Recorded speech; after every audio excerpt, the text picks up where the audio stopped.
Friends, I welcome you to my channel. Before listening to this story, I will ask you to like and subscribe. It is not difficult for you, but it is pleasant for me. And we're starting. When I came to the office on Monday, Dan said, "Do you want to relax for a couple of days in Florida?" Elliot Rogers seems to need a little bit of support given all the upheaval over the last couple of months. Since Dan and I were co-owners of our company, we usually no longer went to clients. We needed young, impatient subordinates for this. But Elliot Rogers and his wife have worked for us for more than 15 years and invested almost $100 million, so they were given special attention. I don't mind. Actually, it's a very good time. The kids went off to college and Carrie went to stay with a friend in Nashville for a week. So, of course, I'm going to calm him down. The plus for me was the opportunity to see my Uncle Tony. Now he is almost 80. He lived right on a picturesque river an hour north of Miami and was as interesting a person as ever. I went home, packed a bag for a couple of days, went to the airport, and by 3:30 I was already sitting with Tony on the balcony of his apartment, drinking beer and listening to the same old stories that I'd enjoyed since childhood. Every time a boat passed by, he would stop talking and pick up the binoculars. "Are you going to finish this story or what, Tony?" "The guy in the bar attacked you." He grinned without taking the binoculars from his eyes. "Hold on, my young friend. At my age, a guy doesn't get to see bare breasts that often." He handed me the binoculars, and to my amazement, I saw 3 teenage girls and a guy waving from a small sailboat. All the girls were grinning and topless. Tony took the binoculars back. "Do you see what I mean?" He chuckled with satisfaction. We shared family stories and drank a few more beers until I started thinking about dinner, maybe a couple of steaks at the place Tony liked around the corner. He picked up the binoculars again, looked at the pale blue boat, focused carefully and just stared. Then he said, "Holy shit," and handed the binoculars to me. It was about a 10-meter boat called My Blue Angel, gently drifting with the current. On his back, on the cushions in the cockpit, lay a stocky, short-haired guy about 30 years old or so, and he was satisfied with a beautiful brunette, clearly somewhat older, who was riding him vigorously, throwing her head back and vigorously tossing her breasts. On her right shoulder, she had a large tattoo in the form of a Chinese character. You may wonder why I noticed the name of the boat or the tattoo on a naked woman. It is quite simple to explain this. It was my wife, Carrie. Without saying a word, I handed the binoculars back to my uncle and listened to his comments until the couple disappeared around the bend. When they disappeared, he lowered the binoculars and said, "What a sight it was. I see couples doing it from time to time, Jack, but I'll tell you, that lady was hot. If I were 20 years younger, more like 50, I would say." I smiled at him. I was very upset, but I wasn't going to talk about it with Tony. We went to get our steaks, after which I brought Tony home and he went to bed. I was in my hotel room by 9:30 and I had a lot to think about. You might think that I would have been destroyed, but that wasn't the case. Carrie and I have been married for about 12 years. She was a great stepmother to my 2 children. My first wife died in a train accident, and a very good wife to me. I loved and appreciated her, and I knew that she loved me. And yet, somehow, it didn't shock me that she was cheating on me. Carrie has always been a restless person. She never liked doing one thing for a long time. During our marriage, she had 5 different jobs. She had a variety of hobbies, from knitting to country dancing and horseback riding, and she just never wanted to sit still. Carrie and I had a sex life that pleased me. Of course, she was no less interested in it than I was, and without any problems, from time to time, she grabbed my organ and dragged me into the bedroom. Sometimes we made tender, even ordinary love between older people in marriage, but sometimes it satisfied the hell out of me. In fact, I reflected, one of her favorite poses for hard was riding me, just like she rode that guy on the boat. Even exhibitionism to some extent fits. Carrie has tried several times to get me to satisfy her in public. We tried it on a park bench, a couple of times in the back seat of my car, but I gave up on it all. I didn't want my name printed in the newspapers. To put it bluntly, I wasn't crushed. I was angry, I was hurt, but I didn't see my marriage necessarily break up because of this. I didn't think Carrie wanted to humiliate me. She didn't know where Uncle Tony lived, and she certainly didn't suspect that I would be looking at the river that day. But 2 things were quite clear to me. I was going to find out a lot more about what was going on, and I was going to satisfy Stephanie Prince. For this, I called Marjorie Bales in Nashville, where Carrie was supposed to spend a week. She seemed surprised by my call and a little wary. I'm sorry to bother you, Marjorie, but Carrie's cell phone doesn't seem to be working and I can't get through. Could you call her for a minute? Oh, I'm sorry, Jack. She's in the shower. Can I ask her to call you back? We talked on the phone and I smiled to myself. As I expected, Marjorie was covering for her old friend. I was wondering how many of Carrie's previous trips to Nashville were actually vacations with one friend or another. Carrie called me on my cell phone about 45 minutes later, quite a long shower, and we had a friendly chat. I told her I was on my way to meet a client, but I didn't mention where I was. Before we hung up, she said she loved me, missed me, and would see me on Saturday.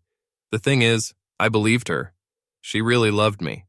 I didn't think that the affair was intended to get out of our marriage or outmaneuver me. I assumed that my troubled wife was just not well suited for a monogamous life. After meeting with Elliot Rogers the next morning, I spent half an hour with Thomas Giardino, a private investigator. I told him all about the short-haired guy from My Blue Angel, gave him a copy of my wife's photo, and left him a solid check.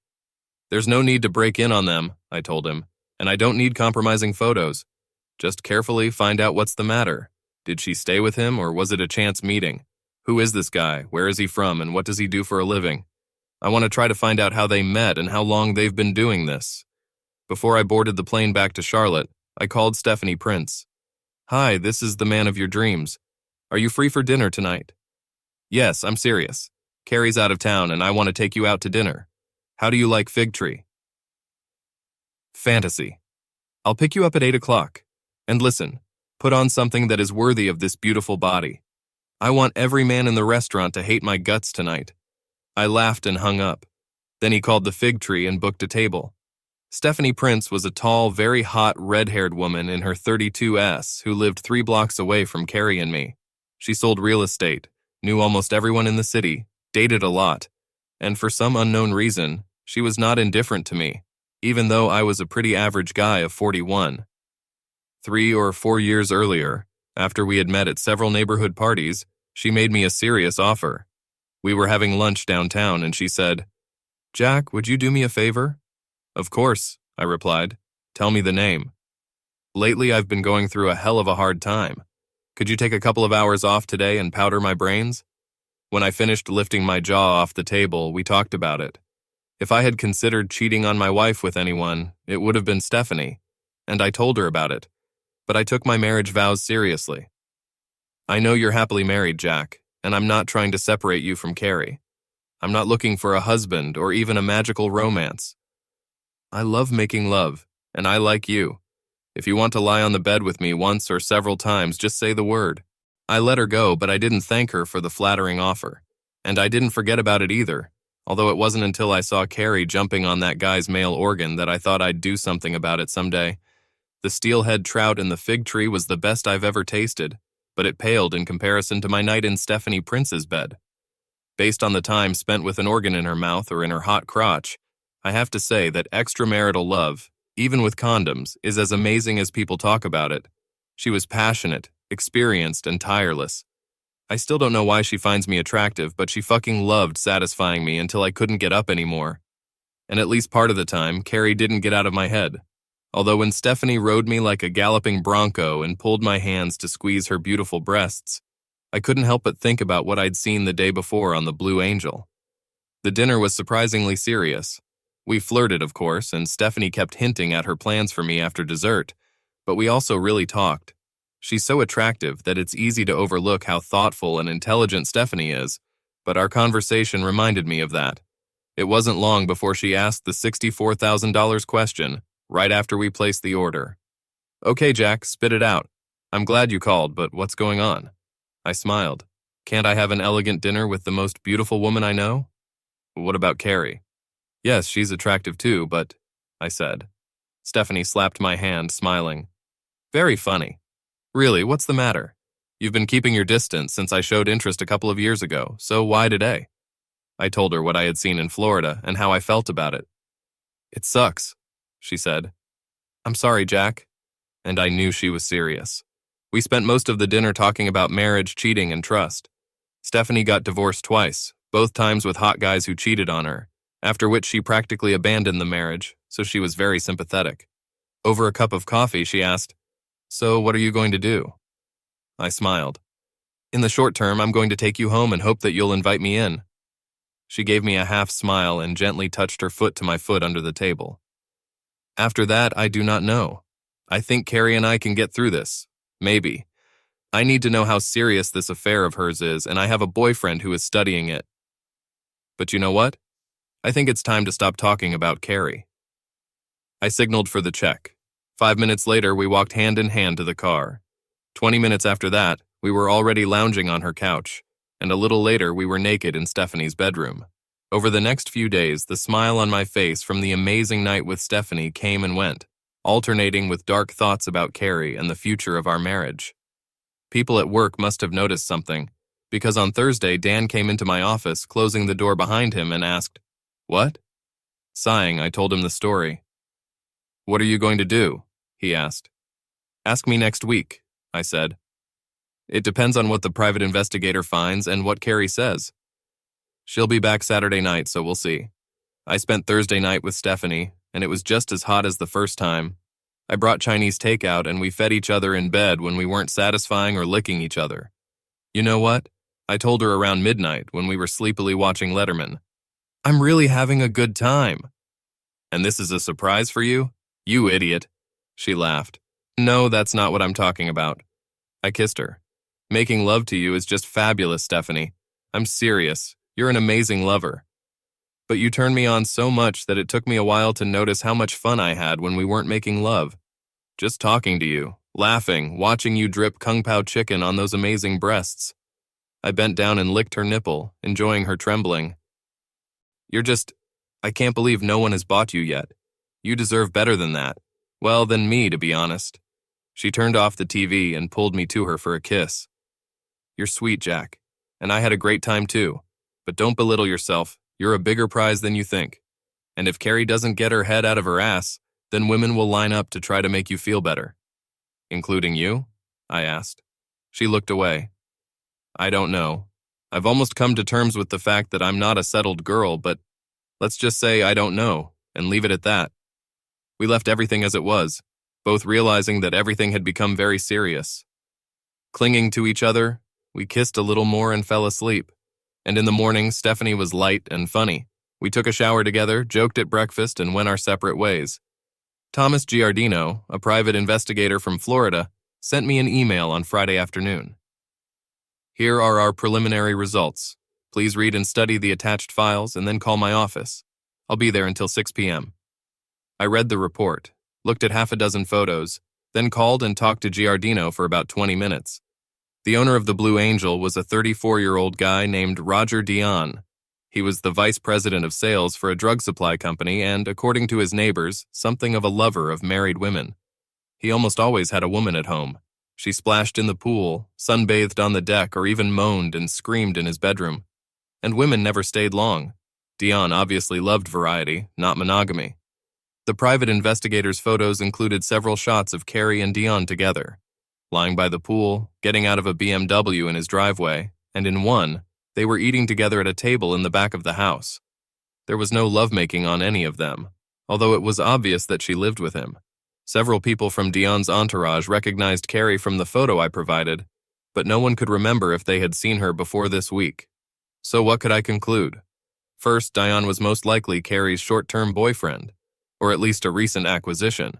They probably met through work, since Carrie worked in the purchasing department of a hospital in Charlotte and constantly dealt with drug supply companies and their managers. Whether she planned to date him after this week was impossible to say, but he didn't look like a second husband, since Carrie has been visiting her friend Marjorie about once a year in the last few years. It's likely that old Roger was just my wife's last fling, and not the one and only. She was obviously very careful in her adventures, as I would have had no idea what she was doing if it hadn't been for an accident and Uncle Tony's binoculars. I have a few questions left, but not so many. There's only one main thing. What should I do about it? "Baby, I missed you." Carrie kissed me casually and hugged me tightly. I kissed her back, then took her suitcase, and we went to the airport parking lot while she squeezed my hand tightly. "I hope you have a bottle of champagne for us." Since both Carrie and I periodically traveled for work, or in her case, to visit my friend Marjorie in Nashville, we got into the habit of celebrating our reunions with champagne in bed, followed by a hot lovemaking. Tonight was no exception. She took a quick shower while I unloaded her bags and got out the champagne, and we spent the next couple of hours playing in bed. She looked happy and excited, as always, but for me it was different. Fun, physically satisfying, but a little empty. When we finished, she snuggled up to me, kissed me on the neck, said, "Thank you, baby, I love you," and fell asleep a few minutes later. When Carrie came into the kitchen on Sunday morning in her bathrobe and with a sleepy smile, I had already made coffee and was just serving scrambled eggs and toast. She hugged me, smiling, then accepted a cup of coffee. We ate in silence. Carrie looked at me affectionately, squeezing my hand from time to time, and I just sat and watched. After the second cup, when she began to recover, Carrie said, "That was pretty sweet last night, baby. The best part of being away is always coming back when you remind me of what I've been missing." She smiled at me lovingly. I liked it, but it didn't stop me from saying what I've been waiting for so long. "Do you think I should have used a condom, Carrie? I mean, since you made love to Roger Dion, do you think we're safe?" The smile froze on her face. "Jack, What? What did you say?" I waited, letting the silence grow. Her face turned very pale and she couldn't hold my gaze. "Roger," I said.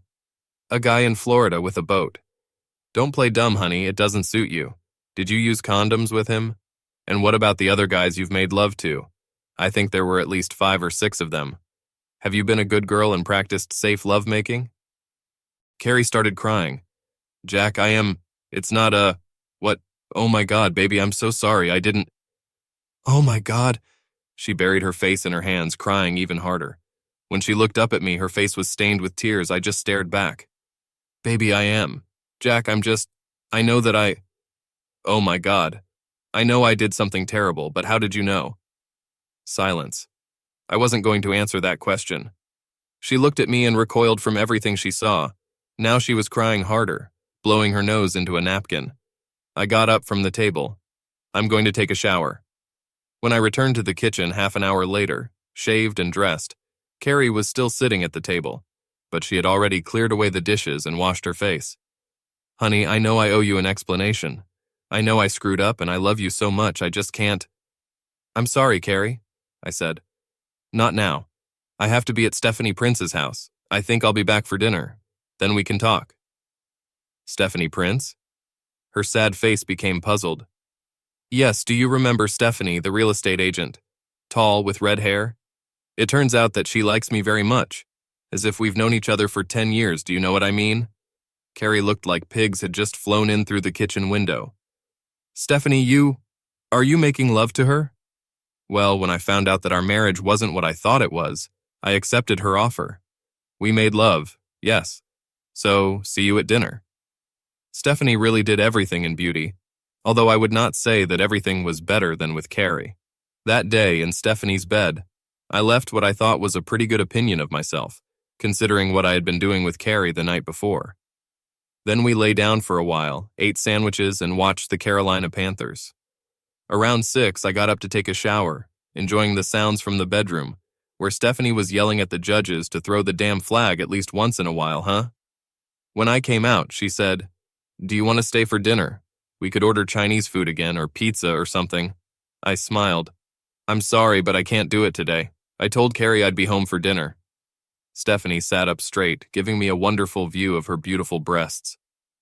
"What the hell is that? You mean she's back and you're here? Does she know?" "Yes, she came home last night.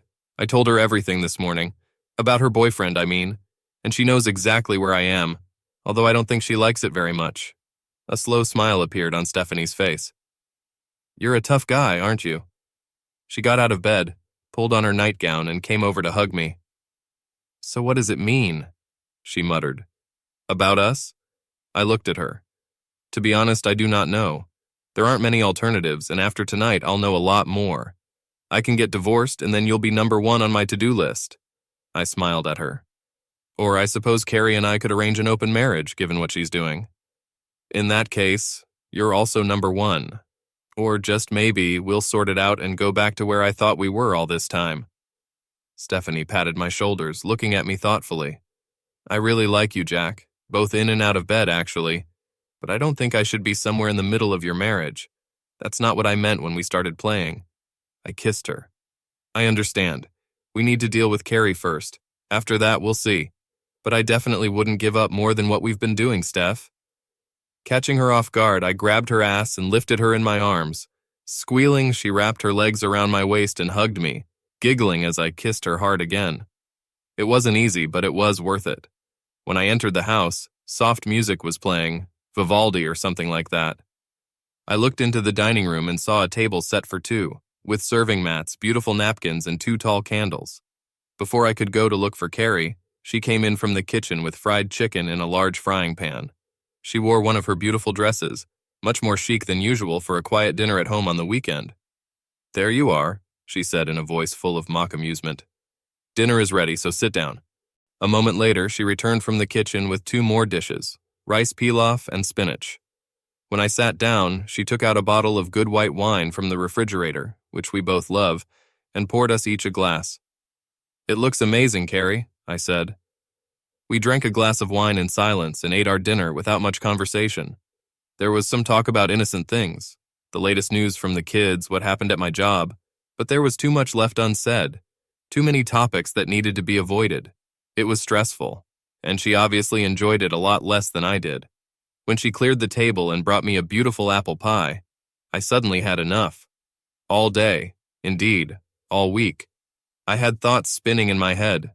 Is it possible to save my marriage? Do I want to save him? Would it be as good for me if I became a single guy again? Is there a possible future with Stephanie? And I realized that at least at that moment, everything depended on what Carrie would say. It depends on what her story will be and how she tells it. So Carrie, shall we get down to business? What comes first? Shall we talk about my day with Stephanie or your week with Roger Dion? Which of us made love more? How many other lovers or bedroom friends or whatever you call them have spread your legs? Will we have an open marriage or no marriage at all? Where would you like to start? I caught her off guard. She was staring at me, her face pale, her mouth open. Then she began to cry softly. "Jack, I'm a terrible person." She spoke softly, tears streaming down her face onto the table.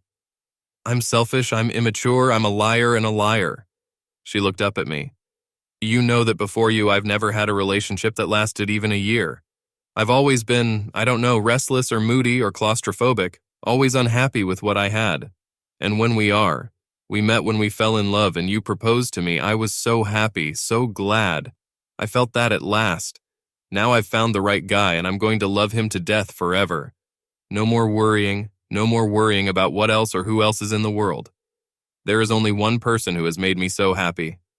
Now I was the only one who was surprised. No evasions, no attempts to downplay what she had done, even though I didn't know all that yet. It wasn't what I expected. "And I was," she continued, "happy, I mean, with you, with us, even with the fact that I became a stepmother to the children." She looked at me. "I can't tell you how happy I feel when I think about it. But that didn't stop me from continuing to be selfish, spoiled, cheating. And I know I ruined everything, and I don't even know what—" At that moment, she was completely speechless, sobbing convulsively, covering her face with her hands. I waited for her to cry. Part of me wanted to comfort her, hug her, but most of me wanted her to feel what she was feeling. Loneliness, guilt, fear. She made me feel like shit, and I wanted her to feel like shit. It's probably not very noble, but who can blame me? After a few minutes, she began to calm down, catch her breath. "Why don't you go wash up and we can sit on deck and talk?" I said. When we sat down, I asked, "Can you imagine what will happen next?" She shook her head, looking worried, and I said, "Actually, me too. But we'll start by telling me about it. Not the disgusting details, but who, how much, where, and when. And damn it, Carrie, if you lie to me even once, even for some little reason, I'll kick your fucking ass out of this house." "All right," she said thinly. "No lies." There were 3 of them. A one-night stand 5 years ago when she was visiting Margie and they went dancing at a club in Nashville. They both picked up guys and took them to Margie's for the night. And then 3 years of nothing. Carrie was shocked at herself, scared of what she had done. But the fright was short-lived. She did it again. She was picked up at a bar when she was visiting Margie, and she spent the night in the guy's hotel room. He was a married businessman from Los Angeles. After that, according to Carrie, she wasn't so scared anymore. She felt bad. She swore to herself that she would never do it again, but she wasn't so scared anymore. The third guy was Roger Dion. Everything was as I imagined. He met her on business in Charlotte. They flirted, and instead of telling him to fuck off, she let him keep working on her. A few months later, after a few private dinners and a few stolen kisses, she agreed. But she told him that she absolutely would never meet him in Charlotte. In the end, he came up with the idea for her to visit him in Florida. On her last visit to Margie, she flew to Nashville on Saturday, then boarded a plane to Miami and spent 4 days with Roger, after which she returned to Nashville before the end of the week. She didn't want to risk flying home straight from Miami and somehow I'd find out about it. She swore she had no intention of seeing him again, and I believed her. Not a single part of this story suggested anything romantic. And making love, at least as Carrie told the story, sounded pretty mundane, exciting, like a new novel, but nothing cosmic. When she finished telling me her story, she leaned back in her chair, looking exhausted. To my surprise, I found that I already had a clear idea of what I wanted. "All right," I said. "Now it's your turn to listen. When I point at you, you'll say, 'Yes, Jack.' Otherwise, shut your damn mouth, okay, Carrie?" I pointed at her. She nodded, looking scared, then belatedly said, "Yes, Jack. I love you, and I appreciate our marriage, and I fucking hate what you've done. Part of me wants to grab you by the neck and slowly strangle you, watching your face as you die. You shat on me and on our marriage. You betrayed our love, my faith in you, and all the hard work we both did to make our marriage a success. You should be damn ashamed of yourself. You know that, right?" I pointed at her, and she quickly replied, "Yes, Jack," nodding so vigorously that I almost broke into a smile. "There are only 3 things that can happen, and I've already ruled out one of them," I said. I got up and started pacing back and forth, watching her face. "The first one, we can get a divorce. Nice, simple and clean. We'll just say hasta la vista, and you can move out of this house and spread your legs in front of any asshole that catches your eye. You can be free, be as restless, selfish, and irresponsible as you want. No need to lie, no need to trample on anyone's heart. The second one, we can decide that we will have an open marriage. There's no point in living up to our marriage vows. They're so outdated and depressing, right? You satisfy the one you like. I satisfy the one I like. Stephanie Prince or anyone. And if we want, we can from time to time even satisfy each other. That's just this option. It doesn't suit me. There will be no real love, trust, or connection in it. This is not a marriage that can make me happy, so I won't do it. Point. That leaves the third one. We're staying married. We decide that the words we said to each other 12 years ago, the words that we would leave everyone else, still mean something to us, even after you pissed on them all, and after I spent a few nights in Stephanie's bed. I choose the third one. She looked scared, but she said it right away. Didn't I say not to talk? Yes, Jack, I did. I can't help it. I choose the third one. That is, if I have a choice. You haven't said yet if you'll give me the right to vote, but my vote is for the third one. All right, I said. I was pleased, but I didn't show it. Now shut up again. The only one who has the right to vote is me, okay? Say, yes, Jack. Yes, Jack. There was a tiny glimmer of a smile on her face, and I thought maybe mine was too. Number 3 means that a lot needs to be fixed, a lot needs to be done. You're getting tested to find out what sexually transmitted diseases this asshole has given you. And I think I need to get tested too. I was careful with Stephanie, but even though you say you used condoms, I'm damned if I'm going to take any chances. You will start going to a therapist, and we will start going to a marriage counselor. Honestly, I think the first one is important. I don't see that it's our fucking problem. It's your fucking problem. But I'm sure the consultant will help us communicate better. Even if it's just so I know when I'm going to have to kick your ass before you do something else. Even 1/8 more stupid. Next, press your legs together. Do you understand? I pointed at her and she replied, Yes, Jack. There were tears on her face, but she started to smile. You remind yourself that there's only one guy you're flirting with, one guy you're kissing or touching, one guy you're satisfying, always. And that's me. And if you don't like it, if you think it's too restrictive, then we're back to number 1. I looked at her and the smile disappeared. Yes, Jack. Yes, I understood. Yes, absolutely. All right, I said, still pacing, after thinking about it. Perhaps there will be some more as we move forward, something that I will think about later, or something that a marriage counselor can suggest. but so far there are two more. First of all, Nashville is over. You will never go there again. Carrie's head jerked. She opened her mouth but then closed it again. Then she nodded and said, "Yes, Jack. Your little friend Margie was at the very center of how you ruined our marriage, and it's going to stop. If you want to see her, you can invite her here, and after I rip her ass off, I might even let her stay in the guest room for a night or two. Do you understand?" "Yes, Jack." She said it before I even looked at her. "And I'm sorry. You're absolutely right about Margie and about all this. Now the last one. I keep seeing Stephanie. Not all the time, but from time to time, whenever I feel like it. Have dinner, have sex, whatever, until I decide I've had enough, or you've had enough. Say it." I pointed at her. "Yes, Jack." Her face was pale and tears returned to her eyes. "It's not very pleasant, is it? Thinking about me with her? That gorgeous body, those long legs wrapped around me. Are we making love or just kissing? Maybe we just lie there and whisper sweet words to each other." "No, Jack, it's not very pleasant. It hurts. It really hurts. And I know why you say that, and you're right. So I say, yes, Jack." She was crying a little, but she held my gaze. "And I'm so sorry that I was a selfish idiot. And for hurting you so much." She burst into tears again, and this time I went over and hugged her, still angry but loving her warmth and gentleness. She hugged me tightly, crying, and finally said, "You haven't told me your decision yet, but I'm still in favor of the third one, with all your conditions." "Good. It's my voice too. Number 3.